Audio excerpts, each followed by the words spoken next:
በሳን ፍራንሲስኮ የባህር ወሽመጥ መካከል የሚገኘው አልትራዝ የዓለማችን ላይ እጅግ አስፈሪ እስር ቤት ተብሎ ይጠራ ነበር። በ1930ዎቹ እንደ ከፍተኛ ጥበቃ የሚደረግለት እስር ቤት ሆኖ ቢመሰረትም ዓላማው ወንጀሎችን ማረም ሳይሆን የማይታዘዙ ለይቶ ማሰር ነበር። እስር ቤቱ በሶስት ዋና ነገሮች ምክንያት ማመጥ የማይቻልበት እንደሆነ ይታመን ነበር። የመጀመሪያው የጂኦግራፊ አቀማመጥ ነው።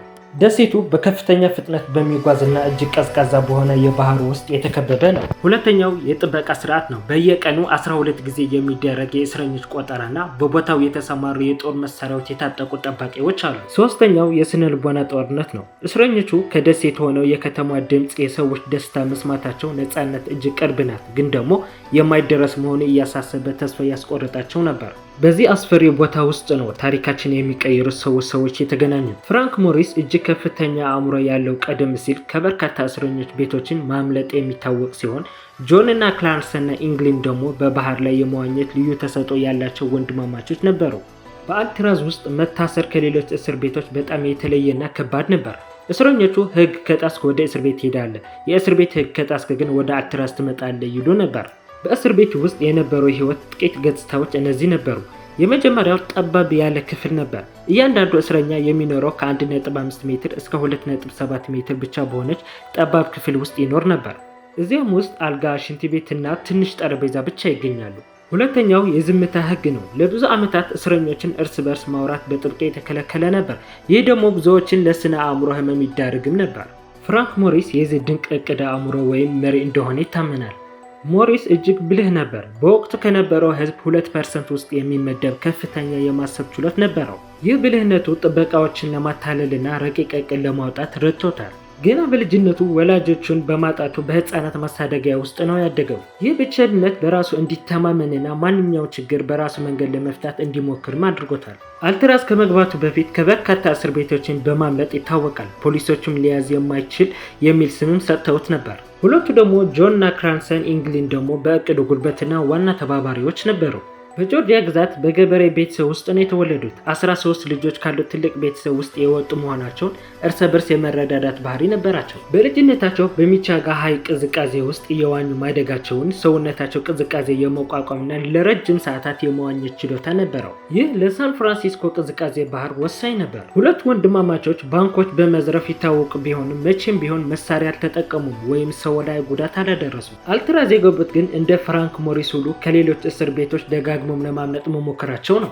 ሞሪስ እና ኢንግል ወንድማማቾች እዚህ ላይ አደገኛ እስር ቤት ላይ መቋቋም እንደማይችሉ ሲገባቸው ለማምለጥ ወሰኑ። ሞሪስ እና ኢንግል ወንድማማቾች በእስር ቤት ግድግዳ ላይ ቀዳዳ መቆፈር ከመጀመራቸው በፊት አንድ ትልቅ መሰናክል ነበራቸው። እሱም ቁፋሮው የት መደበቅ ይቻላል የሚል ነበር። በእያንዳንዱ ክፍል ሴል የኋላ ግድግዳ ላይ አየር ለማስገባት የሚያገለግል ትንሽ የቀዳዳ ቬንቲሌሽን ዳክት አለ። ፍራንክ ሞሪስ ይህንን ቀዳዳ ወደ አንድ ሚስጥራዊ ቦታ እንደሚወስድ ታወቀ። እሱም የፍሳሽ ማስወገጃ ኮሪደር ዩኒቲ ኮሪደር ይባላል። ይህ ቦታ በሴሎች መካከል ያለ ጠባብ ክፍተት ሲሆን የውሃ ቧንቧዎች፣ የኤሌክትሪክ ሽቦዎች የሚተላለፉበት፣ ጠባቂዎች ደግሞ ዝም ብለው የማይገቡበት ቦታ ነበር። እስረኞቹ ምንም አይነት የፋብሪካ መሳሪያ አልነበራቸውም። ስለዚህ የሚከተሉት ነገር መፍጠር እንዳለባቸው ተገነዘቡ። የመጀመሪያ መቆፈሪያ ነው። ከምግብ ቤት የሰረቁትን የብር ማንኪያ በማሾልና ከአሮጌ የቫኪዩም ክሊነር ሞተር ጋር በማያያዝ የኤሌክትሪክ መቆፈሪያ ሰሩ። ሁለተኛው ድምፅ መሸፈኛ ነው። ቁፋሮ በሚካሄድበት ጊዜ የሚሰማውን ድምፅ ለመሸፈን እስረኞችን የሙዚቃ መሳሪያ አኮርዲዮን የሚጫወቱበት ሰዓት ይጠብቁ ነበር። የሙዚቃው ድምፅ የኮንክሪትን መሰባበር ይሸፍንላቸው ስለነበር ነው። የሚያስገርመው በየቀኑ የቆፈሩትን ቀዳዳ ጠባቂዎችን እንዲያዩት በምን ይሸፍኑት እንደነበረ ያውቃሉ? ለሱም ከድሮ ጋዜጣና ከግድግዳ አቧራ የተሰሩ የሐሰት ግድግዳ ፔፐር ማች ሰሩ። ልክ እንደ እውነተኛ ግድግዳ እንዲመስል ደግሞ እስረኞችን ከሚማሩበት የሥነ ጥበብ ክፍል ቀለም ቀቡት። ታዲያ ይህንን ሁሉ ዝግጅት ለማድረግ 2 ዓመት ገደማ እንደፈጀባቸው ይታመናል። እዚህ ላይ ደግሞ አንድ ችግር አለ። እስረኞችን በየቀኑ ማታ ከሴላቸው ወጥተው እንዲሰሩ የግድ ጠባቂዎች ማታለል ነበረባቸው። አልትራዝ ውስጥ ጠባቂዎች በየሰዓቱ እስረኞችን መኖር በባትሪ ብርሃን ያረጋግጣሉ።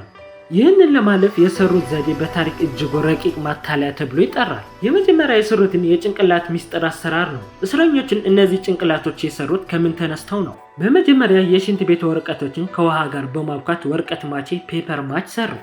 ለጥንካሬው ደግሞ ሳሙና እና የጥርስ ሳሙና እንደ ማጣበቂያ ተጠቀሙ። ይህንን ድብልቅ ሲደርቅ ልክ እንደ ድንጋይ ይጠነክራል። ከዚያ እውነተኛ እንዲመስሉ ደግሞ ጭንቅላቶችን ልክ እንደ ሰው ቆዳ እንዲመስሉ እስረኞች ከሚማሩበት የሰው ቆዳ ቀለም በድብቅ ሰረቁ። ቀለም በሌለበት ሰዓት ደግሞ በኮንክሪት አቧራን ከቀለም ጋር በመቀላቀል ትክክለኛ የሰው ቆዳ መልክ እንዲሰጠው አደረጉ።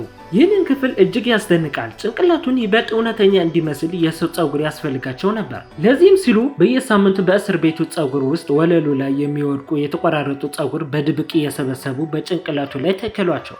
ጭንቅላቶቹ በትራንስ ላይ አስቀምጠው በብርድ ልብስ ሰውነታቸው የተሸፈነ እንዲመስል አደረጉ። ጠባቂዎቹ በባትሪ ሲያበሩ የሚመለከቱትን ተኝቶ የሚተነፍሰው ትንፋሽ እንዲመስል ደግሞ ከስር ልብስ አጭቀው ነበር እንጂ የሳሙና ጭንቅላት አልነበረም። ከግድግዳው ጀርባ ያለው የፍሳሽ ማስወገጃ ኮሪደር ዩኒቲ ኮሪደር ለእስረኞቹ እንደ ሚስጥራዊ ፋብሪካ ነበር የሚያገለግለው። እዚያ ውስጥ የሰሩት ስራ ለማመን የሚከብድ ነው። ከእስር ቤት ብቻ መውጣት ግን በቂ አልነበረም። የሳን ፍራንሲስኮ የባህር ውሃ እጅግ ቀዝቃዛ ስለሆነ ያለ ጀልባ መሻገር አይቻልም። እስረኞቹ ከ50 በላይ የሚሆን የዝናብ ካፖርቶችን ሰረቁ። እነዚህ ካፖርቶች እርስ በርስ ለማጣበቅ ደግሞ የእስር ቤቱ የሙቀት ቧንቧ ተጠቀሙ። የቧንቧ ሙቀት በመጠቀም የካፖርቶችን ላስቲክ በማቅለጥ ቫልኬሽን አየር እንዲያሳልፍ አድርገው አጣበቋቸው። ጀልባዋን አየር ለመሙላት ትንፋሻቸው አይበቃም። ስለዚህ አኮርዲዮን የተባለ የሙዚቃ መሳሪያ እንደ አየር መሙያ ፓምፕነት ቀየሩት። ይህም ጀልባዋን በጥቂት ደቂቃዎች ውስጥ አየር እንድትሞላ አደረጋት። ሰኔ 11 1962 ከምሽቱ የዕጣ ፋንታ ምሽት ነበረ። ምሽቱ ላይ በቆፈሩት ቀዳዳ ወጥተው ወደ ኮሪደር ገቡ። ከዚያም 30 ጫማ 9 ሜትር የሚረዝመውን የብረት ቧንቧ ተጠቅመው ወደ ጣሪያ ወጡ።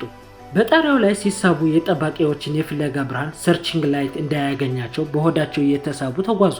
12 ጫማ ከፍታ ካለው በኤሌክትሪክ የታጠረው አጥር በጨርቅ ሸፍነው ዘለሉ። ከባህሩ ዳርቻ ላይ ጀልባዋን አየር ሞልተው ወደ ጨለማ ውቅያኖስ ገቡ። ያቺ ምሽት 3 ሰዎች ለመጨረሻ ጊዜ የታዩባት ምሽት ነበረች። ሰኔ 12 በ1962 ጠዋት አልትራዝ በድንጋጤ ታወከች። በደሴቱ ሳይረን ሲጮህ በመቶዎች የሚቆጠሩ ፖሊሶች፣ ወታደሮችና የባህር ጠረፍ ጠባቂዎች ባህሩን ማሰስ ጀመሩ። ነገር ግን 3ቱ እስረኞች እንደ ጭስ በነው ጠፍተው ነበር። በሚቀጥሉት ቀናት ውስጥ ጥቂት ነገሮችን ተገኙ። ከዝናብ ካፖርት የተሰራ መቅዘፊያ፣ አንደኛው እስረኛው የያዘው የፎቶ ቦርሳ እና በባህሩ ላይ የሚንሳፈፉ ጀልባዎች ስባሪዎችን ተገኙ። ሆኖም ግን የአንድም ሰው አስከሬን አልተገኘም። ከ17 ዓመታት ምርመራ በኋላ ኤፍቢአይ በ1979 እስረኞች በባህር ውስጥ ሰምጠው ሞተዋል የሚል ውሳኔ ላይ ደርሶ መዝገቡን ዘጋው። ነገር ግን ዩኤስ ማርሻል እስካሁን ድረስ መዝገቡን ክፍት አድርገውታል። በ2013 የሳን ፍራንሲስኮ ፖሊስ አንድ ደብዳቤ ደረሰው። ደብዳቤውም እንዲህ ይላል: ስሜ ጆን ኢንግል ይባላል። በ1962 ከአልትራዝ አምልጠናል። አዎ ሁላችንም በህይወት ተርፈናል። ነገር ግን እኔ ብቻ ነኝ የቀረሁት። ፖሊስ የጣት አሻራ ምርመራ ቢያደርግም ውጤቱ እርግጠኛ አይደለንም የሚል ነበር። በ2015 የወጣ አንድ ዘጋቢ ፊልም ግን ወንድማማቾቹ በ1975 ብራዚል ውስጥ አንድ የእርሻ ላይ ቆመው የሚያሳይ ፎቶ ይፋ አደረገ። የፊት መለያ ቴክኖሎጂ ፌሻል ሪኮግኒሽን ፎቶ የጆን እና የክራንሰን የመሆን እድሉ ከፍተኛ እንደሆነ አረጋግጧል። በ1962 ማምለጥ ለአልትራዝ እስር ቤት ትልቅ የክብር ውድቀት ነበር። ሊያመልጡ የማይቻል ተብሎ የሚታሰበውን ምሽግ በ3 እስረኞች መበሳቱ ለባለስልጣናቱ ትልቅ ድንጋጤ ፈጥሮ ነበር። ነገር ግን እስር ቤቱ እንዲዘጋ ያደረጉ ሌሎች ምክንያቶች ነበሩ። የመጀመሪያው ከፍተኛ ወጪ ነው። አልትራዝ በደሴት ላይ በመሆኑ ማንኛውም ነገር ምግብ፣ ውሃ፣ ነዳጅ፣ ጀልባ ማምጣት ነበረበት። ይህም ከሌሎች እስር ቤቶች ጋር ሲነጻጸር በ3 እጥፍ የበለጠ ወጪ ያወጣ ነበር። ሁለተኛው የጨው ውሃ ብልሽት ነው። በባህሩ መካከል ያለው ጨዋማ አየር ውሃ እስር ቤቱን ግድግዳዎች፣ የብረት መዋቅሮች በከፍተኛ ሁኔታ አበላሽተውት ነበር። ጥገናው ደግሞ በሚሊዮን የሚቆጠር ዶላር ይጠይቅ ነበር። ከዚያም የመጨረሻ ውሳኔ ካመለጡ ከአንድ ዓመት በኋላ ማለትም በ1963 የአሜሪካ ጠቅላይ አቃቢ ሕግ ሮበርት ኬኔዲ እስር ቤቱ እንዲዘጋ ትዕዛዝ ሰጡ።